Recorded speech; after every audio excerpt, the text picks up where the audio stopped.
On a stormy December night, Margaret Holloway's daughter demanded she host a grand banquet for 18 demanding guests in her crumbling seaside mansion. For decades, Margaret had given everything, but this time her answer was different. Instead of preparing a feast, she secretly planned a mysterious voyage that would uncover buried truths about her past. Her decision would spark anger, expose long-hidden debts, and reveal chilling secrets tied to her late husband's disappearance. Along the way, Margaret would meet strangers who saw her not as a servant, but as a woman rediscovering her freedom. What began as a refusal to be used again would turn into a journey filled with mystery, defiance, and liberation. If you enjoy powerful stories like this one, make sure to like the video, subscribe to the channel, and share your thoughts in the comments below.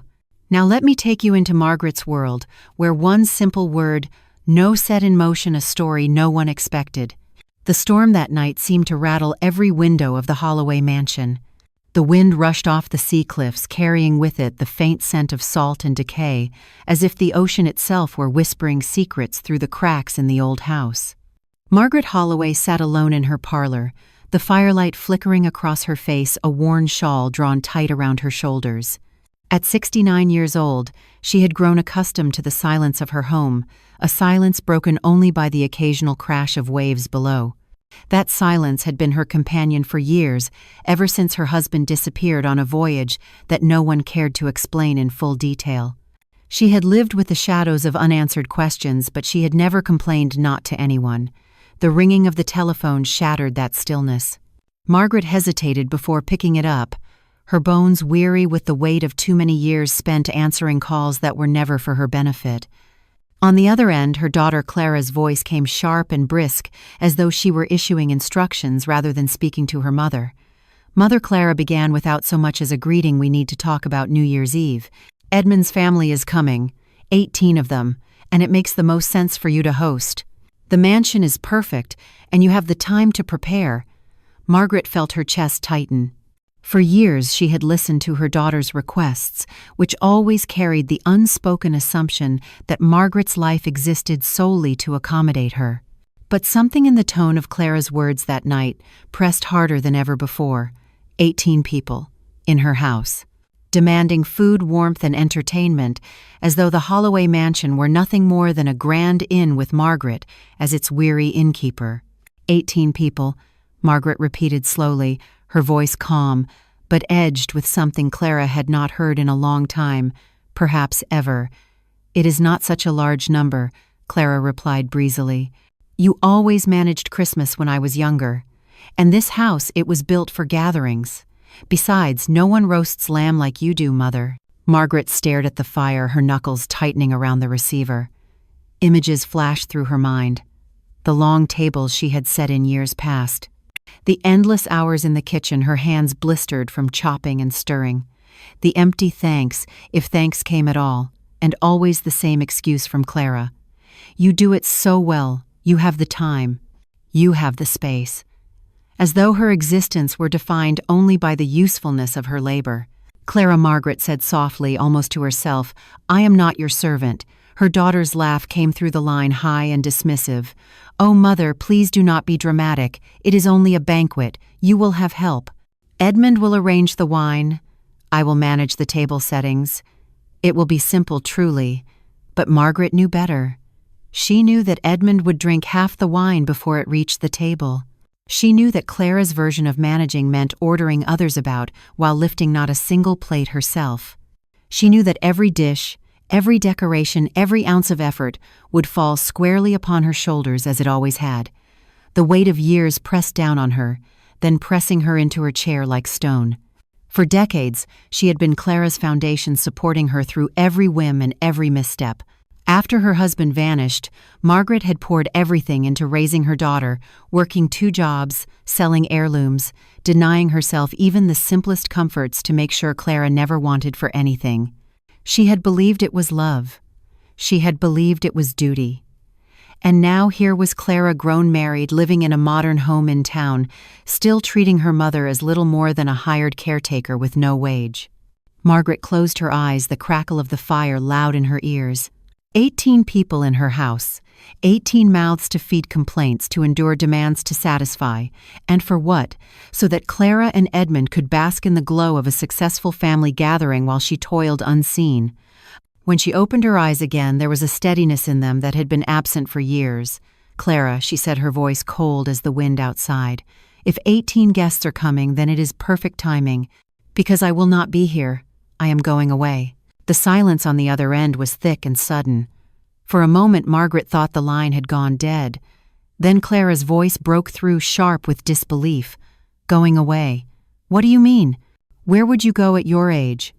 Margaret allowed herself the faintest smile, though Clara could not see it. "I will not be cooking for you. I will not be tidying this house for Edmund's kin. I am not a maid. I am not your servant. And I am certainly not here to be commanded." "You cannot be serious," Clara snapped, her tone rising. "Do you understand what you are saying? The family is already expecting this. They will be insulted. They will think you have lost your senses. Edmund will be furious." "Then let Edmund be furious," Margaret replied. "I have lived my life to satisfy others.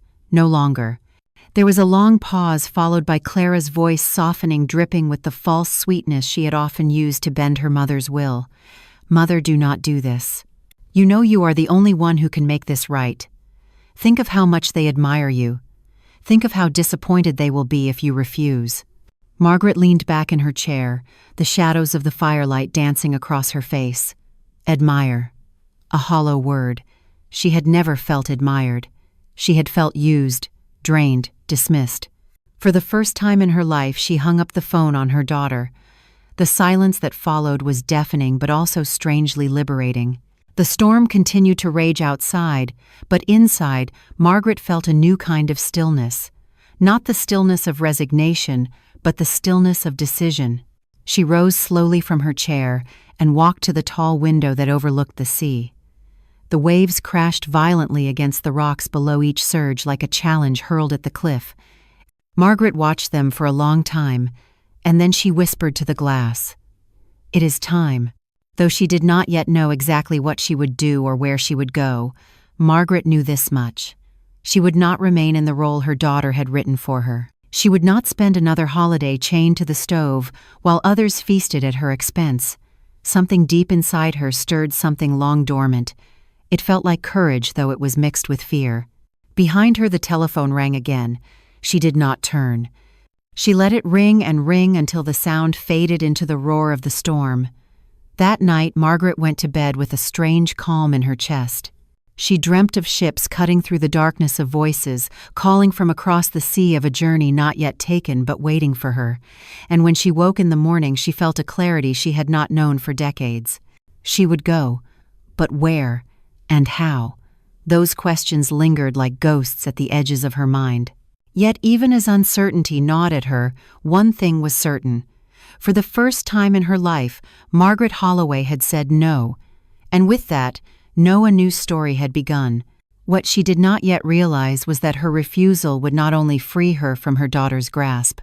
It would open a door to secrets buried for decades, secrets tied to her husband's disappearance, secrets that could unravel everything she thought she knew about her own life.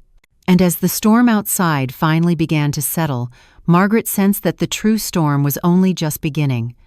The next morning, pale light crept through the lace curtains of the Holloway mansion. The storm had passed, leaving the world outside drenched and glistening. Margaret stood in her kitchen staring at the kettle, hissing on the stove, her reflection faintly visible in the darkened window above the sink. The reflection she saw was not the woman she remembered. Once long ago, her face had carried laughter lines from evenings of music and conversation with her husband. Now it was etched with weariness, the kind of weariness that came not from age alone, but from years of bending to the will of others. She poured herself a cup of tea and sat at the kitchen table where the wood was scarred with decades of use. Her hands rested flat on the surface veins, standing out sharply against her thin skin. She thought about Clara's voice the night before, so commanding, so dismissive, so certain that her mother's life belonged to her. Margaret felt the old anger stirring again, the kind of anger she had always suppressed. But this time it was not a fleeting wave. It was building into something stronger. She rose from the table and crossed to the parlor. In the cabinet beside the fireplace was a small, leather-bound book, its edges worn, its pages filled with years of careful writing. It was her ledger, a habit she had kept since her teaching days when every penny mattered.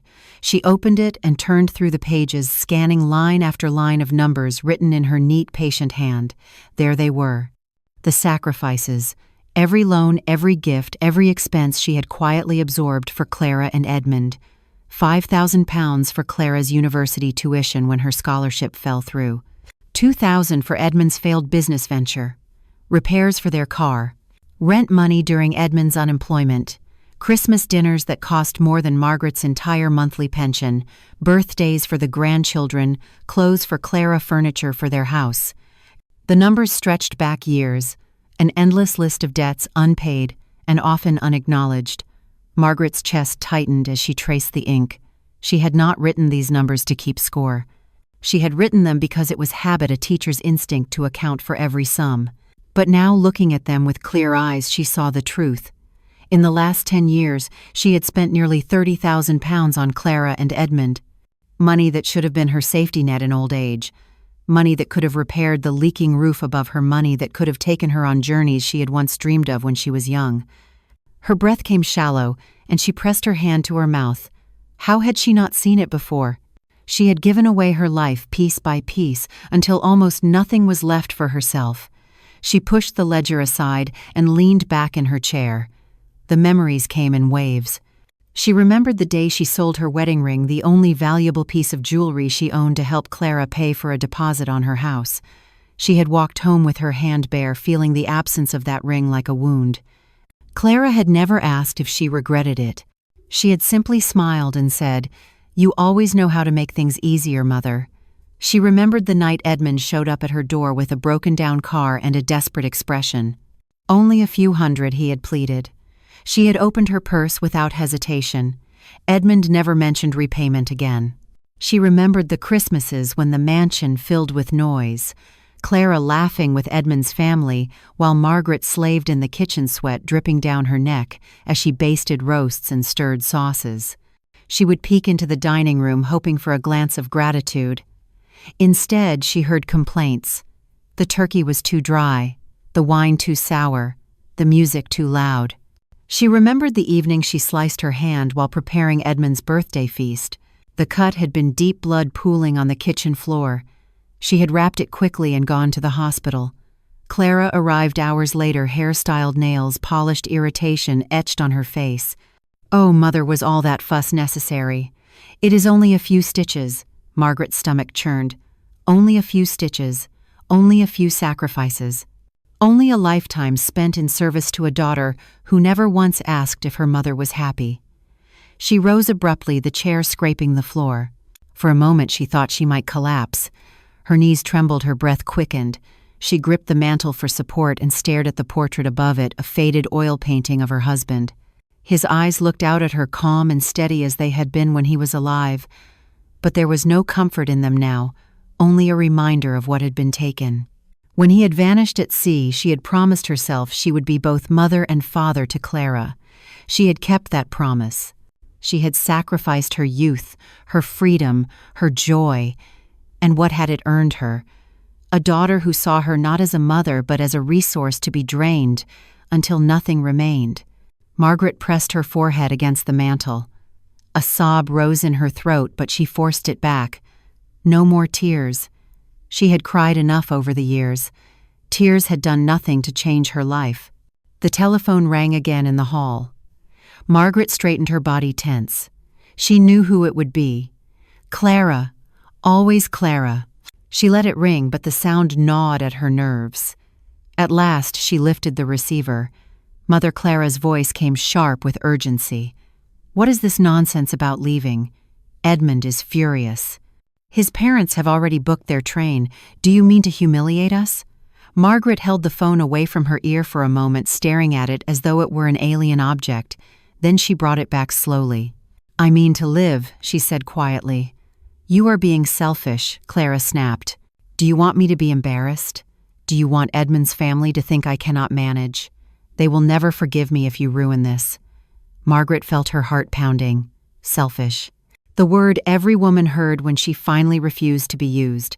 She wanted to laugh at the absurdity of it, but her voice came out cold instead. "I have given you everything," she said. "My money, my time, my strength. When have you ever given me anything in return?" There was silence on the line.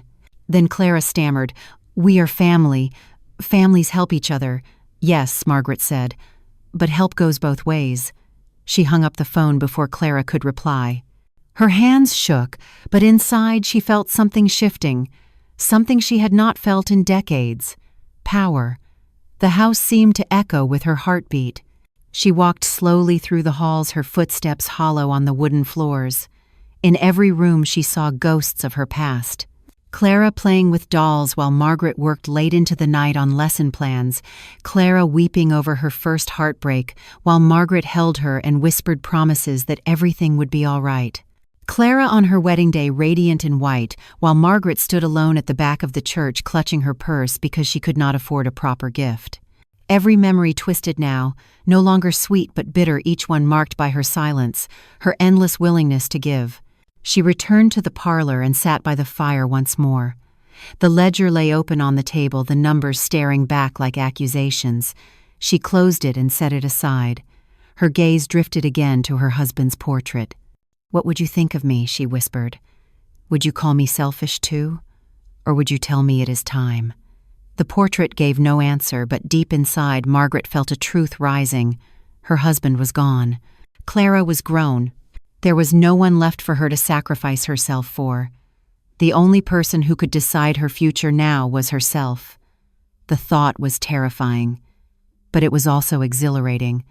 That night she barely slept. She lay awake listening to the creak of the old house, the groan of the timbers, the distant crash of the waves. In the small hours she rose and lit a candle, wandering the halls like a ghost. The mansion felt alive, as if it too had been waiting for her to wake from her long slumber of obedience. When dawn came, Margaret dressed carefully. She put on her best coat, the one she rarely wore, because Clara always said it made her look old-fashioned. She pinned her hair neatly and looked at herself in the mirror. For the first time in years, she did not look for wrinkles or flaws.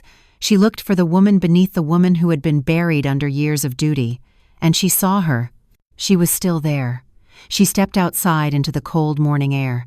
The sea stretched before her, vast and unknowable, its horizon beckoning. She did not know where she would go, but she knew she could not stay.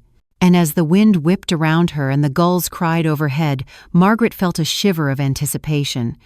Because deep down she sensed that this decision was not just about refusing Clara, it was about something far larger. The past was not finished with her yet. What secrets lay ahead waiting to be uncovered she could not say. But she knew one thing with certainty. The life she had lived until now was over, and in its place a new story was about to begin. The morning after her confrontation with Clara, Margaret moved through the Holloway mansion like a shadow. The old house seemed different now, every sound amplified, every corner charged with an energy she had not felt in decades. For so long it had been her prison, a cage lined with memories, expectations, and endless duties. But today, for the first time, the house felt like a place she was preparing to leave behind. The fire in the parlor had gone out, leaving only cold ash. Margaret stood over it for a moment, staring at the gray remains, then turned away. She had no desire to relight it. Warmth, she decided, would come from somewhere else. Not from this house, not from the ghosts of her sacrifices, but from a future she had yet to shape. The decision to go had rooted itself firmly in her mind during the night. It had grown stronger with each hour she lay awake, listening to the steady drip of water from the bathroom tap the creak of the old timbers settling. Each sound reminded her of the years she had neglected her own life, years spent patching over cracks and leaks in her soul while pouring everything she had into Clara. No more. She would leave. She would find a way. But how? She had little family left, no close companions, no one who would expect her to vanish into the world. Perhaps that was an advantage. She could slip away unnoticed if only she planned it carefully. She knew one thing with certainty. She would not tell Clara. She would not breathe a word of her intentions to the daughter who had spent years chaining her to duty with sweet words and sharpened demands. This plan was hers alone. Margaret pulled open the drawer of the old desk in her study. Inside, beneath stacks of letters and yellowed bills, was her passport. She had renewed it years ago with a secret hope of travel, though she had never used it. Clara had laughed when she saw it, mocking the idea of her mother ever needing such a thing. Margaret had hidden it away ever since. Now she held it in her hands, her fingers trembling the embossed cover, catching the pale light from the window. She turned next to the tin box that held her savings. It was not much, but enough. Her ledger had been a record of what she had lost, but it had also kept her disciplined. She still had reserves Clara knew nothing about. Coins and notes tucked away for emergencies, for a future she had once believed might never come. The sight of the money filled her with a strange mix of fear and exhilaration. She could almost hear Clara's voice in her ear, scolding her, calling her foolish, telling her that a woman of her age had no business dreaming of travel. But Margaret closed the box firmly. The money was hers. Her life was hers. The question now was where to begin. The town had a small travel office near the station, though it had been closed for years. At least that was what Margaret believed, until she heard a whisper in the market 2 weeks earlier that it had reopened under new management. She had thought little of it at the time, but now the memory returned with force. She would go there. That afternoon, Margaret wrapped herself in her coat and stepped out into the biting air. The sea wind whipped at her scarf as she made her way down the hill into town. People glanced at her as she passed, some offering polite nods, others whispering behind gloved hands. The Holloway name was known in the town, though few truly knew her. They saw only the widow in the mansion, the woman who appeared on errands but kept her life locked away. None of them would suspect she was on the verge of vanishing from their quiet world. The travel office sat on the edge of the station, square, its windows dusty but its sign freshly painted. Margaret paused before the door, her breath clouding in the cold air. She felt suddenly foolish. What if the office was closed? What if they laughed at her? What if she walked in and found only disappointment? But something stronger than doubt urged her forward. She pushed the door open. The bell above the frame gave a faint jingle, and the scent of ink and paper filled the air. Behind a desk sat a man, tall and lean, with dark hair streaked with gray and eyes that seemed to study her with unsettling precision. He rose at once, offering a polite bow of the head. "Mrs. Holloway," he said, his voice smooth, but carrying a weight that made her heart quicken. Margaret froze. "Do we know each other?" she asked cautiously.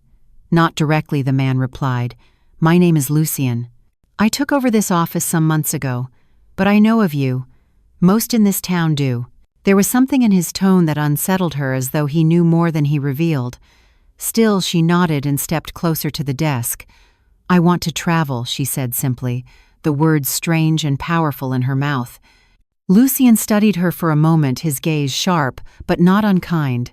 "Then you have come to the right place. Do you have a destination in mind?" Margaret hesitated. She had thought of Paris once long ago. She had dreamed of Italy, of standing before paintings she had only ever seen in books. But now, with Lucien's eyes fixed on her, she could not speak those dreams aloud. "I do not know," she admitted. Lucien smiled faintly, as though he expected that answer. "Sometimes the destination is less important than the departure. What matters is the act of leaving. Tell me, Mrs. Holloway, what is it you are seeking? Escape? Adventure? Or perhaps answers?" The word lingered in the air. Answers. Margaret's pulse quickened. Could he somehow know of her husband's disappearance, of the questions that had haunted her for decades? She searched his face, but his expression revealed nothing. "I want a voyage," she said at last. "By ship, as far from here as possible." Lucien opened a drawer and drew out a folder. He spread papers before her, itineraries marked with names of distant ports. London, Lisbon, New York. But one caught her eye. A transatlantic crossing to Halifax, then onward to Boston, with optional routes further still. The voyage would take weeks. She imagined herself standing on the deck, the salt wind in her hair, the horizon wide and unbroken. "This one," she whispered, her finger brushing the page. Lucien nodded. "It is a bold choice. Few make such journeys alone, but I think it will suit you." He slid the papers back into the folder and closed it with a soft click. "There is one thing, however. Travel such as this often reveals more than the world beyond. It reveals truths about the traveler. Are you prepared for that? Margaret's throat tightened. Was she prepared? She thought of Clara's furious voice of the ledger filled with debts of her husband's portrait, watching silently from above the mantel. She thought of the years she had wasted, the years stolen from her. She lifted her chin. Yes, she said, I am prepared. Lucien's eyes gleamed briefly, as though her answer satisfied something within him. He began filling out papers, his pen moving swiftly across the page. Margaret signed where he indicated, her hand steady, despite the tremor in her heart. When at last it was done, he handed her a slip of paper with the departure date. 3 weeks from now, he said. The ship leaves under the new moon. Be ready. Margaret clutched the paper tightly, her pulse racing. 3 weeks. That was all the time she had to prepare. 3 weeks before she stepped onto a ship and left everything behind. She left the office in a daze, the slip of paper burning in her pocket. The square outside seemed brighter, the air sharper. The town felt smaller than ever, every cobblestone and every shop window suddenly insignificant compared to the vastness that awaited her. As she climbed the hill back toward the mansion, she could not shake the memory of Lucien's gaze, the way he had spoken of answers. How much did he know?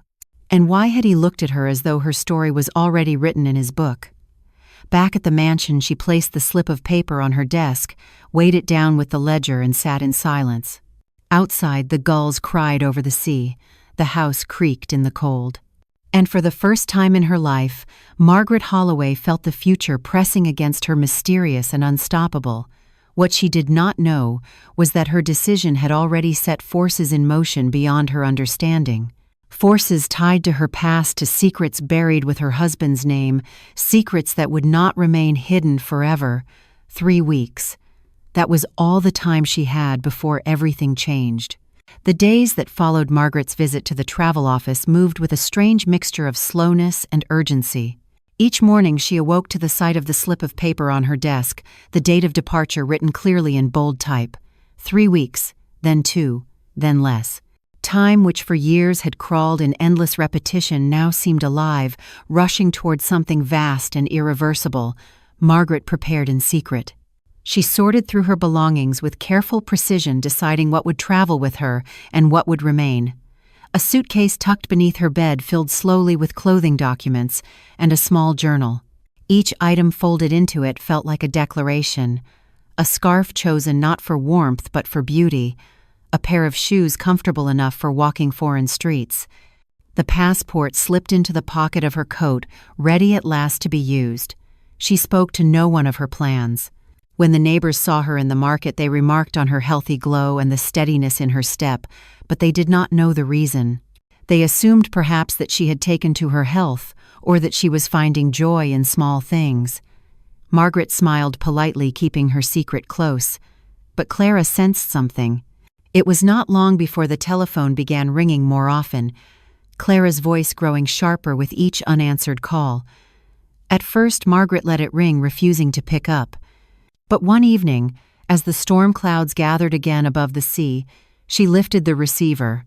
Mother Clara said immediately, her voice edged with impatience. "Why have you not been answering me?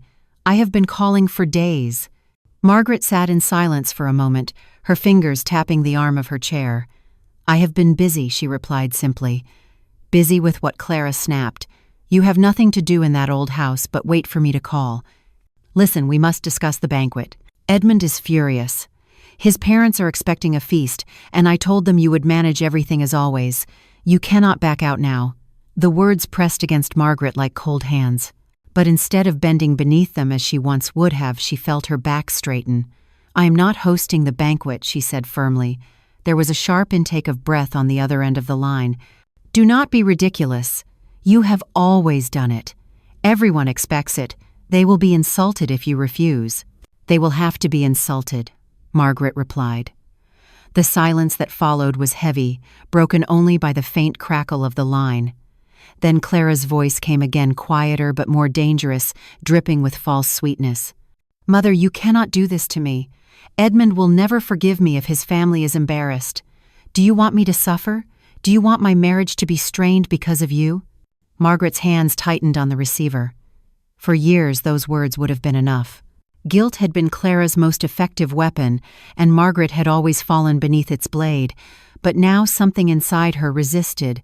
She thought of the ledger in her desk, the endless columns of debts. She thought of Lucien's piercing eyes when he had spoken of answers. She thought of the slip of paper with the departure date waiting for her like a beacon. "I have given you everything," Margaret said quietly but firmly. "I gave up my savings, my time, my strength. Tell me, Clara, when have you ever given me anything in return?" Clara's voice faltered. "We are family. Families help each other." "Yes," Margaret replied, her tone sharper now. "But you have never helped me. Not once. You have taken and I have allowed it. But no more." Mother Clara gasped. "You are being selfish. You have lost your mind. You are too old to think this way. Everyone will think you are unwell. They will pity you."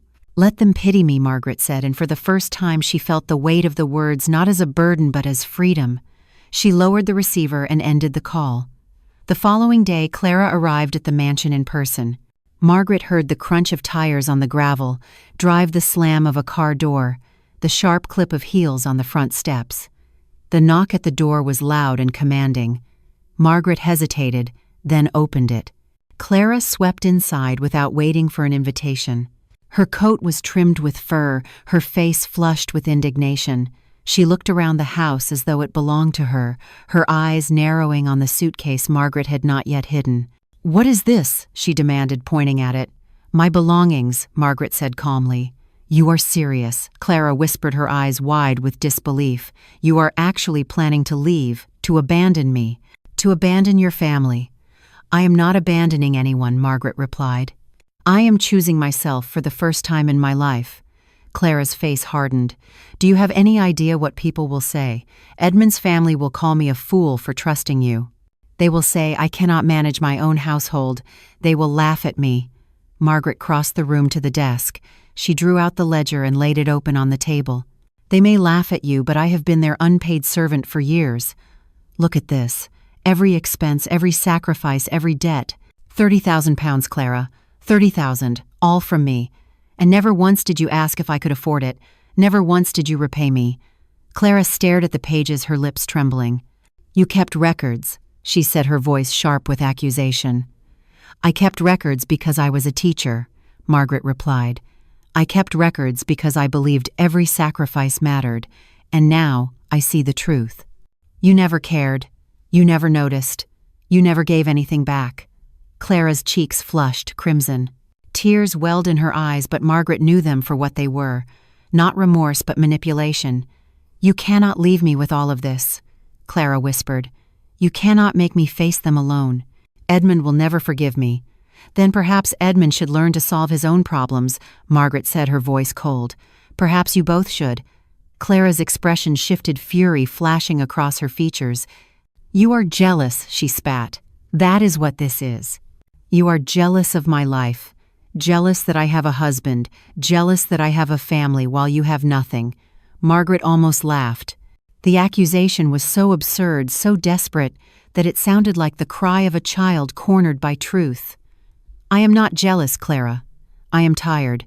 Tired of being used, tired of being invisible, tired of giving everything and receiving nothing." Clara's hand trembled as she grabbed the ledger, flipping through the pages. "This means nothing," she said, her voice shaking. "You gave because you wanted to. You gave because that is what mothers do. Do not try to make me feel guilty for it now." Margaret stepped forward, her eyes sharp. "It means everything. It means my life was not mine. It means I allowed you to take from me until there was nothing left, and now I am taking it back." Clara slammed the ledger shut and threw it onto the table. "If you walk away from this, do not expect me to forgive you. Do not expect me to welcome you back when you realize how alone you are. You will regret this, Mother. You will regret it." Margaret felt the weight of the words, but she did not falter. She moved to the door and opened it wide. "Then so be it," she said. "I would rather regret leaving than regret staying." For a moment Clara stood frozen, her face twisted with rage and disbelief. Then she snatched up her coat and stormed past her mother, slamming the door so hard the walls shook. The echo of it lingered in the silent house, but Margaret felt no fear. Instead, she felt a calm she had not known in years.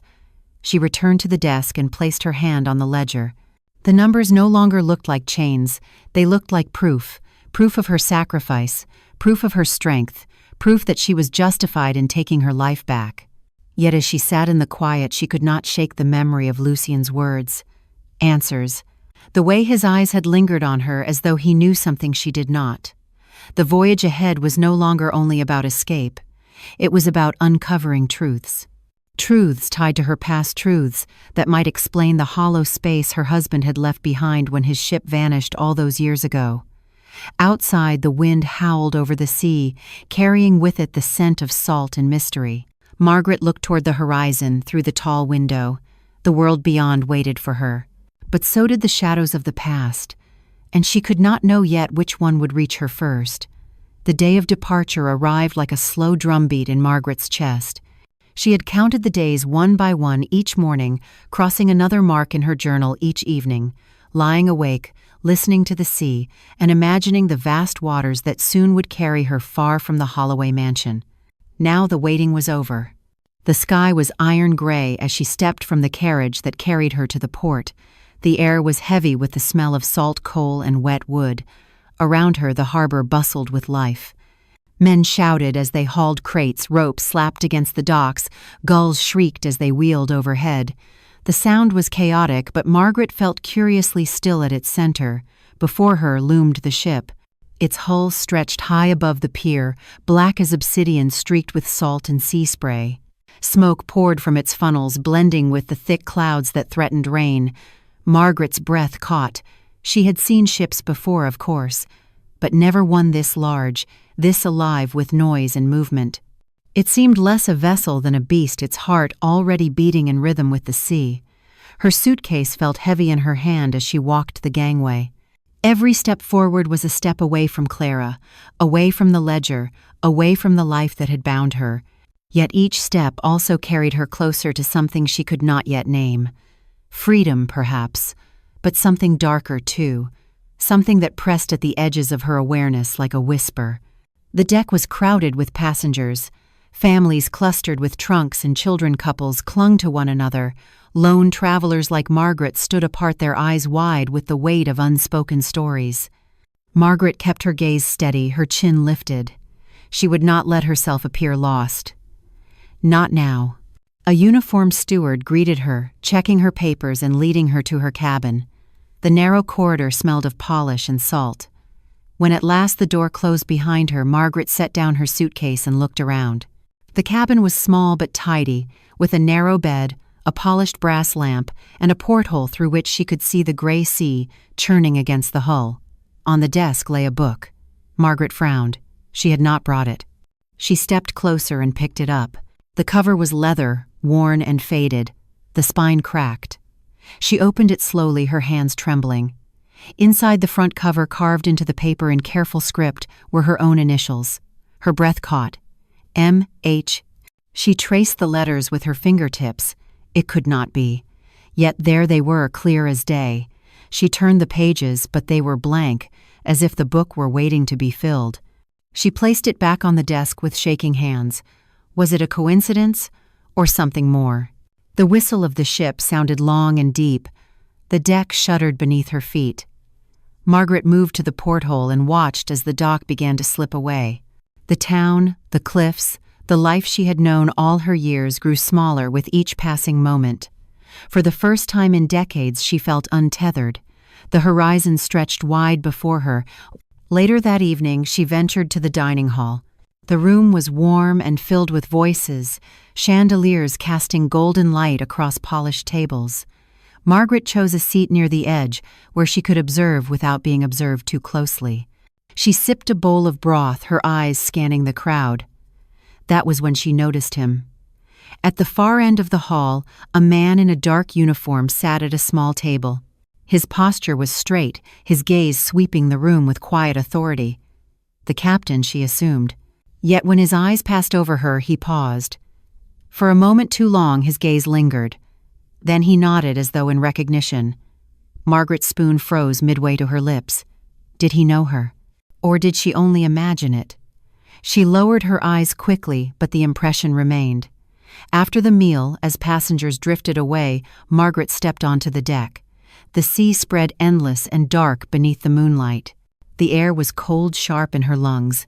She gripped the railing and closed her eyes, letting the wind whip through her hair.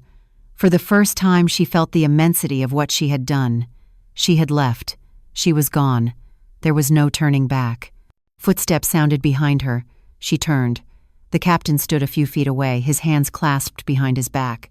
His face was weathered, his hair streaked with silver, his eyes sharp and knowing. "Mrs. Holloway," he said, his voice low but firm. Margaret stiffened. "You know my name."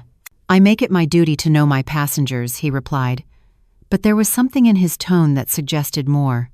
"Do you always greet them personally?" Margaret asked, her voice steady, despite the quickening of her pulse. "Not always," he said. His gaze drifted to the sea, then back to her. "Your husband sailed once, did he not?" "Many years ago. On the Ardent." Margaret's breath caught. The name struck her like a blow. The Ardent. The ship her husband had vanished upon. A name she had not spoken aloud in decades. "Yes," she whispered. "How do you know that?" The captain's eyes darkened. "Because I was there," he said. For a moment the world tilted. Margaret gripped the railing, her knuckles white. She stared at him, searching his face for truth, for deception, for anything that might explain the impossible words. But his expression was calm, certain. "You were there," she repeated, her voice barely more than a whisper. He inclined his head. "I cannot tell you more now. Not here. But know this, the voyage you have chosen is not only across the sea, it is across your own past. Be prepared for what you may find." With that, he turned and walked away, his steps, steady on the wooden deck, leaving Margaret trembling in the cold. She returned to her cabin, her mind a storm of questions, the book with her initials. The captain who claimed to have been on the Ardent, the way his eyes seemed to hold knowledge she had long buried. She sat on the narrow bed and picked up the book again. She opened to the first blank page. Her hand shook as she lifted her pen. Slowly, carefully, she began to write, not for anyone else but for herself. Her thoughts, her fears, her questions, words poured onto the page, filling the emptiness. When at last she stopped, she realized the ship was silent, save for the hum of the engines. Outside, the moonlight shimmered on the black sea. She pressed her hand against the page, her pulse quickening. What lay ahead on this voyage was no longer escape. It was revelation. She closed the book and blew out the lamp. In the darkness, the ship carried her forward, away from the life she had left, toward secrets waiting to surface. And Margaret Holloway could not yet know that those secrets would change everything she believed about her husband, her daughter, and herself. The days on the ship began to blur into one another, but for Margaret Holloway they were anything but ordinary. Each morning, she woke to the steady thrum of the engines beneath her floor, a sound that reminded her she was in motion, always moving further from the life she had known. Each evening she stood at the railing, watching the horizon fade into darkness, the air crisp with salt and possibility, yet she could not shake the words of the captain. "I was there, on the Ardent." They echoed in her mind, mingling with the image of his steady gaze and the weight of his warning. Be prepared. What had he meant? What truths lingered in the shadows of that ill-fated voyage? Margaret tried to dismiss the questions, but the ship itself seemed determined to remind her. Every corridor smelled faintly of oil and brine, every creak of wood beneath her feet felt like a whisper from the past. And then there was the book. Each night she wrote in it, her hand pouring out thoughts and memories she had never shared with anyone. But sometimes when she opened it the next morning, she found faint words written beneath her own, as though someone or something was responding. She could never read them clearly, only hints of letters in the margins, as if the pages carried shadows of another hand. One evening, unable to sit alone with her thoughts, Margaret ventured to the lounge. The room was filled with smoke from cigars and the murmur of voices. Passengers gathered around tables, playing cards, sipping brandy, exchanging stories of business, travel, and family. She stood at the edge, uncertain whether to enter, when a woman waved her over. She was striking, not for youth, but for presence. Her hair was silver, swept into a loose bun, her eyes sharp and curious behind a pair of thin spectacles. She sat alone with a sketchbook, a charcoal pencil, moving swiftly across the page. "You look as though you need company," the woman said, her voice warm but edged with amusement. "Sit, unless you prefer to haunt the doorway like a ghost." Margaret allowed herself a small smile and sat opposite her. "I am Margaret Holloway." "Helena Dray," the woman replied, extending her hand. Her palm was stained with charcoal. "Widow, painter, escaping England before it swallows me whole." "And you?" Margaret hesitated. For so long she had been nothing more than Clara's mother, Edmund's unpaid servant, the widow in the mansion. The question struck her like a challenge. Who was she? "I suppose," Margaret said slowly, "I am trying to remember." Helena's eyes narrowed with interest. "Good. That is far better than forgetting. Too many women forget themselves until nothing remains." She tapped her sketchbook. "I draw so that I do not disappear. And you, Mrs. Holloway, must learn to live so you do not vanish." Margaret felt a strange warmth spread through her chest. In Helena's presence, she felt seen in a way she had not for years. They began to speak at first cautiously, then with growing ease. Helena told her of her late husband, a man who had demanded obedience and left her little more than a servant. When he died, she had picked up her brushes again, determined never to let herself be silenced. "And so here I am," Helena said, showing Margaret a page from her sketchbook. It was a drawing of the ship's deck, the lines sharp and alive, the sea restless around it, traveling to find color in the world again. Margaret traced the lines with her eyes. "It is beautiful. It is survival," Helena corrected. Then she leaned closer. "And what about you?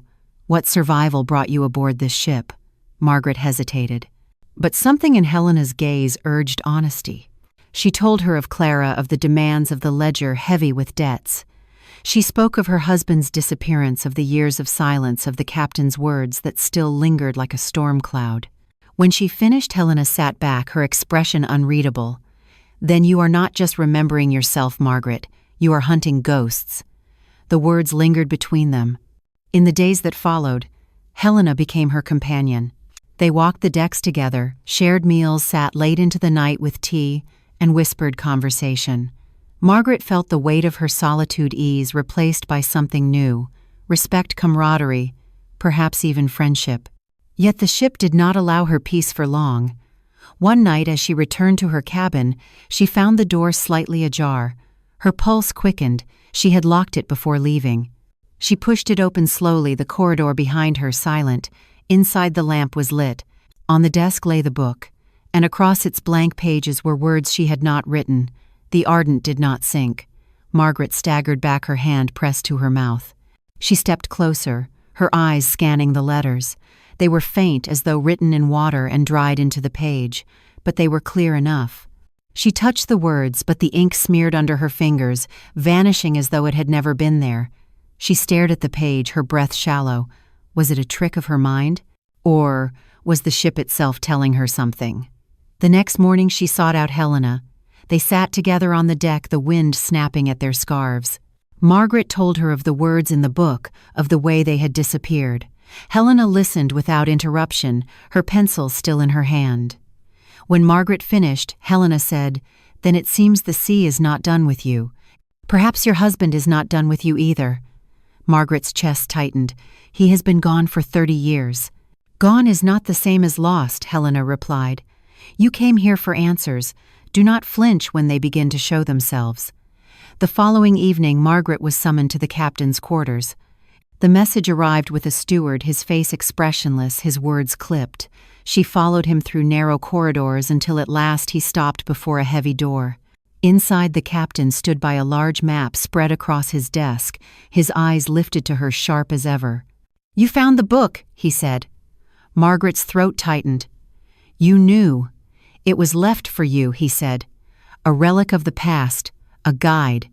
By whom?" she demanded. "By those who wished you to know the truth," he replied. He tapped the map. The ardent did not sink. It disappeared. And some of us have carried the weight of that silence ever since. Margaret's knees weakened. She gripped the back of a chair for support. "What are you saying? That my husband lived? That he might still—" The captain's eyes darkened. "I cannot say. What I know is this. The Ardent's last voyage was not what the world was told. There are forces that prefer it remain buried. But the sea does not keep secrets forever. He slid the map toward her. A line was drawn across the Atlantic ending, not at the place recorded in the reports, but further south near a cluster of small islands. Here, he said. That is where we lost them. Margaret traced the line with trembling fingers. She felt the world tilt beneath her. All her life she had believed her husband lost to the sea. Now the possibility that he had lived even for a time threatened to shatter everything. "Why tell me now?" she whispered. The captain studied her for a long moment. "Because you are the last who deserves to know. And because your journey has only begun." That night Margaret could not sleep. She lay awake, the book open before her, the faint lines of her writing mingling with shadows. She thought of her husband's face, of his last words to her, of the way he had kissed her hand before leaving on that final voyage. Had he known he would not return? Had he chosen silence? By dawn she rose and dressed. She found Helena on the deck painting the sunrise.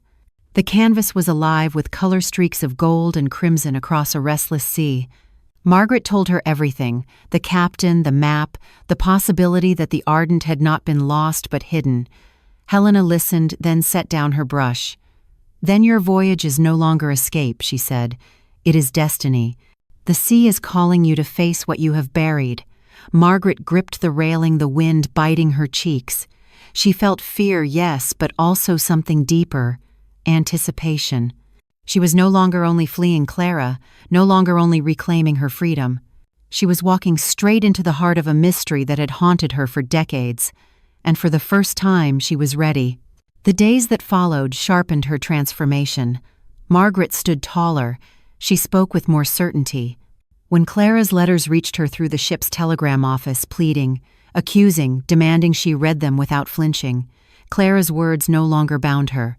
They were nothing more than echoes of a cage she had escaped. Instead, Margaret began to dream of possibilities. If her husband had survived even briefly, what truths would she uncover? If he had chosen not to return, what did that mean of the life they had shared? And if she discovered nothing, would she at last be free of the shadow that had bound her for 30 years? Helena remained at her side, reminding her of who she was becoming. "Do you see?" she said one evening as they stood watching the sunset. "You are no longer the servant in your own story. You are the author. And the sea has handed you a pen." Margaret smiled faintly, her hand resting on the book with her initials. "Then I must write carefully." But beneath her calm, her pulse quickened, because she knew that ahead somewhere on this voyage the truth waited. And truth was rarely gentle. The voyage ended not with the final crash of waves, but with a strange stillness. The ship pulled into port beneath a pale morning sky, the sea calm, the gulls wheeling overhead as though nothing unusual had ever happened. Yet for Margaret Holloway, nothing felt ordinary. She stood on the deck with her suitcase at her feet, her hand resting on the railing. The captain had not spoken to her again after their last meeting. Perhaps he had said all he was willing to reveal. The map with its hidden line remained vivid in her memory, a secret burned into her thoughts. Helena stood beside her, her sketchbook tucked under her arm, her face bright with anticipation of new cities and new light for her canvases. "You have changed," Helena said softly, as though reading Margaret's mind. "You walk differently. You carry yourself differently. Do you feel it?" Margaret nodded. "Yes, I do." She looked down at her hands, once worn and weary, now steadier. They still bore the marks of age, but no longer the weight of endless sacrifice. For the first time in decades, she felt as though they belonged to her alone. They said goodbye on the pier, promising to write. Margaret held Helena's hand firmly. "You reminded me who I am," she said, "and you reminded me why I paint." Helena replied with a smile. Then Helena disappeared into the crowd, and Margaret was left alone with her suitcase and her thoughts. She could have gone anywhere. The map in her mind whispered of distant islands of secrets left unresolved, but another voice called louder. The life she had left behind still waited for her, and she knew she could not begin her new story without first closing the old. So Margaret returned to the Holloway mansion. The town was much as she had left it, though the whispers followed her footsteps. Neighbors peered through curtains, curious at her reappearance, at the quiet strength in her stride. They had expected perhaps an old woman bent by travel, weakened by age. Instead, they saw someone renewed. When she reached the mansion, the great doors creaked open as though the house itself had been holding its breath. Dust lay on the furniture, the air smelled faintly of salt and emptiness, but it no longer felt like a prison. It was only a house, and Margaret felt no chains in its walls. The telephone rang within minutes of her arrival. She lifted the receiver slowly. Mother Clara's voice came thick with tension. "You are back. At last. Do you know what you have done? Edmund's family was humiliated. They blamed me. Do you care at all what I endured while you vanished?" Margaret's voice was calm, steady. "Yes, I care, but I do not regret it." There was silence on the line. Then Clara's voice broke sharp and accusing. "You left me. You abandoned me when I needed you most." "No," Margaret said firmly. "I abandoned nothing. I simply refused to be your servant any longer. You mistook my love for obedience. But love is not servitude. Not anymore." Her words seemed to strike Clara silent. For a long time, only the static hummed between them. Then Clara spoke again, softer this time. "Mother, you have changed. You sound different." "I am different," Margaret replied. "And if we are to have a relationship, it will be as equals, not as master and servant. Not as taker and giver, as mother and daughter. Nothing more, nothing less." Clara did not answer. Margaret waited, letting the silence stretch. At last Clara whispered, "I do not know if I can do that." "Then you will learn," Margaret said gently. "Or you will lose me. The choice is yours." She ended the call, her hand steady on the receiver. For the first time in her life, she did not tremble after speaking her truth. She felt peace. In the weeks that followed, life in the Holloway mansion changed. The rooms grew brighter as Margaret opened curtains long kept drawn. She cleared the parlor of clutter, set fresh flowers on the table, and began painting the walls in soft colors of her own choosing. She enrolled in an evening class for painting, something she had dreamed of in her youth but never dared pursue. Her hands, once used only to scrub floors and prepare meals, now shaped colors onto canvas. Clara visited, once her face pale, her manner uncertain. She brought no demands, only questions. "How are you, Mother? What have you been doing?" It was small, but it was a beginning. Margaret answered honestly, but did not invite dependence. She offered tea, not service. Conversation, not sacrifice. Clara seemed unsettled, but she stayed. For the first time in years, they spoke without one commanding and the other yielding. Margaret knew it would not change overnight. Old patterns clung stubbornly, but she also knew she would not bend again. She had crossed an ocean of her own soul, and she would not go back. One afternoon, while painting in her new studio, she heard a knock at the door. She opened it to find a familiar face. David Hawthorne, a fellow passenger from the ship, stood there with a smile, a book under his arm. "I thought perhaps you would like company," he said. Margaret stepped aside, allowing him in. His presence was calm, respectful, without demand. They sat together with tea, speaking not of obligations, but of ideas of travel, of the things they still wished to do before life's end. Margaret felt no pressure, no expectation, only companionship. That evening, as the sun dipped low and shadows stretched across the garden, Margaret stood at the window and looked out at the sea. It no longer felt like a thief that had stolen her husband. It felt like a teacher, vast and unyielding, reminding her that life was not meant to be endured in silence, but lived with purpose. She touched the book with her initials still half filled with her words. She would continue writing, not of debts and sacrifices, but of journeys and dreams. The past had not been erased, but it no longer defined her. She had claimed her freedom. And Margaret Holloway, once a servant in her own life, now walked into her future with steady steps.